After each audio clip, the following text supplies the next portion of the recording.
Nichukue fursa hii pia kwanza kupongeza timu zetu nne. Sizipongeze kwa sababu zimetolewa, lakini nazipongeza kwa sababu zimefanya kazi ya kuweka alama ya taifa letu. Timu yetu ya Simba, timu yetu ya Yanga, timu yetu ya Azam pamoja na ndugu zetu wa Big Star kutoka Singida.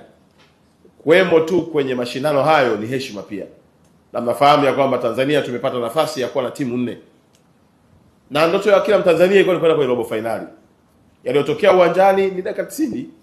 Hatuwezi kuamua tofauti, lakini mimi nawapongeza kuanzia uongozi wao, uongozi wa Simba, uongozi wa Yanga, uongozi wa Azam pamoja na Singida Big Star kwa kazi kubwa nzuri walioifanya ya kufika hatua ya kupeperusha bendera na kufanya mataifa yaje kwenye nchi yetu kuja kucheza na wao, kwa sababu wasingeingia tusingepata hata hizo pesa ambazo ndugu zetu wenye hoteli, migahawa, watu wa chakula wameweza kuzipata. Lakini tuwatia moyo, ni wakati wa kujiandaa vizuri pia kwa mashindano yajayo. Mwisho wa kutoka kwenye mashindano haya sio mwisho wa mashindano. Malaki wameusoma mchezo, wameelewa mbinu, kwa ni wakati mzuri wa kujipanga kuhakikisha kwamba mashindano yajayo basi twende mpaka nusu finali, tusitoke mapema kama ambavyo imetukuta hivi jana.